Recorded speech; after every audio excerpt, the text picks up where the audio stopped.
आणि आता घेऊयात ग्रामीण भागातल्या शेतीच्या बातम्यांचा वेगवान आढावा शेतबारामध्ये।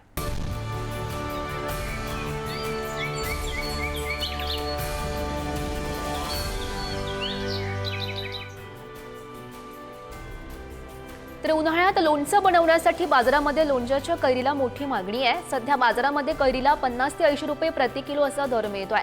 अनेक शेतकरी वादळी वाऱ्याच्या भीतीमुळे आंब्याची कैरी असतानाच विक्री करत असल्याने यावर्षी गावरान आंब्याचं लोणचं महागण्याची शक्यता आहे।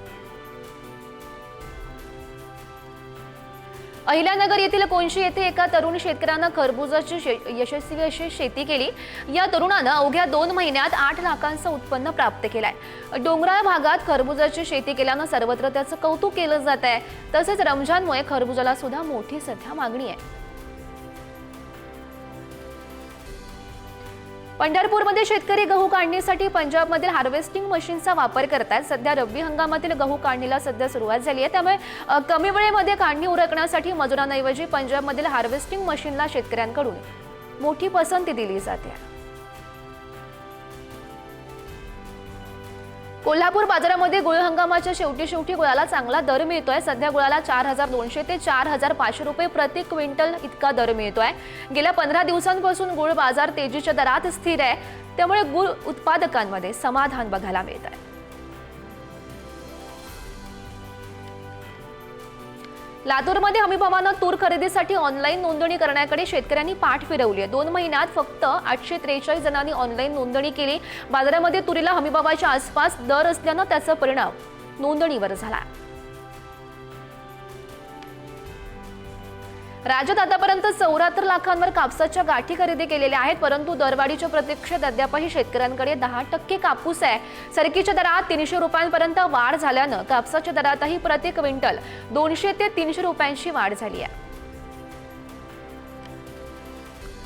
जळगावमधील शेतकऱ्यांमध्ये गहू काढणीसाठी पंजाबमधील हार्वेस्टर मशीनची क्रेज दिसते। रब्बीतील गहू काढणीला सुरुवात झाली, त्यामुळे कमी वेळात काढणी उरकण्यासाठी मजुरांऐवजी मशीनला पसंती दिली जाते। माजलगाव बाजार समितीमध्ये 18 ते 22 मार्च दरम्यान हरभऱ्याची 2296 क्विंटल आवक झाली। या हरभऱ्याला 4950 ते 5351 रुपये प्रति क्विंटल दरम्यान सरासरी दर प्राप्त होताना बघायला मिळतोय। यंदा हरभऱ्याच्या आवकमध्ये चांगला चढ उतार बघायला मिळाला। काजू मंडळासाठी 1 कोटी 60 लाख रुपयांच्या निधी वितरणास शासन निर्णयाद्वारे मंजुरी देण्यात आली आहे। यामध्ये 50 कोटी निधी अर्थसंकल्पित आहे। चालू वर्षात 2 कोटी 40 लाख रुपये निधी वितरित करायचा आहे, तर आता 1 कोटी 60 लाख निधी वितरणाला मंजुरी देण्यात आली आहे। बँकांकडून सिबिल स्कोअरची आडकाठी करून शेतकऱ्यांना पीक कर्ज नामंजूर करता येणार नाही, असं स्पष्टीकरण केंद्रीय अर्थमंत्री निर्मला सीतारामन यांनी संसदेमध्ये लेखी उत्तरात दिलं। तसंच 3 लाखांपर्यंतच्या पीक कर्जासाठी प्रक्रिया शुल्क आणि इतर शुल्क आकारू नये अशी सूचना सुद्धा बँकांनी केली आहे।